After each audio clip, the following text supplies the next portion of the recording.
एक हरे भरे और खूबसूरत जंगल में सुबह की नर्म रोशनी फैली हुई थी। दरख्तों पर परिंदे चहचहा रहे थे और ठंडी हवा चल रही थी। इसी जंगल में एक नन्हा सा प्यारा खरगोश रहता था जिसका नाम मनु था। मनु न सिर्फ तेज दौड़ता था बल्कि बहुत नेक दिल और ईमानदार भी था।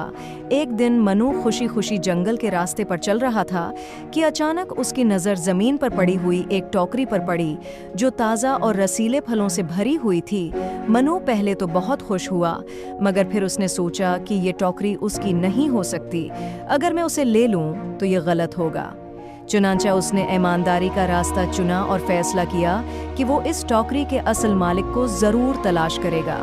मनु टोकरी उठाकर जंगल के एक सिरे से दूसरे सिरे तक चलने लगा।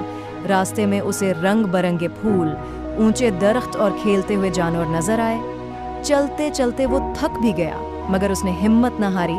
कुछ देर बाद उसने एक बूढ़े कछुए को एक बड़े पत्थर के पास बैठा रोते हुए देखा। मनु फौरन उसके पास गया और नरमी से पूछा कि दादाजी आप क्यों रो रहे हैं। कछुए ने उदास आवाज में बताया कि वो जंगल के बाजार से सेब ला रहा था, मगर रास्ते में उसकी टोकरी खो गई है। ये सुनकर मनु बहुत खुश हुआ क्योंकि उसे समझ आ गया था कि ये टोकरी इसी कछुए की है। उसने मुस्कुराते हुए फौरन टोकरी आगे बढ़ा दी। टोकरी देखते ही कछुए की आंखों में खुशी के आंसू आ गए और उसने मनु का शुक्रिया अदा किया।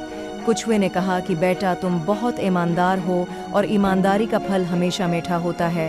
ये कहकर उसने इनाम के तौर पर मनु को एक खूबसूरत सरख सीब दिया। मनु ने अदब से सीब लिया और खुशी खुशी अपने घर की तरफ चल पड़ा।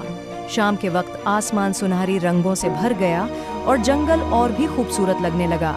मनु के दिल में सुकून था क्योंकि उसने सच्चाई और ईमानदारी का रास्ता चुना था।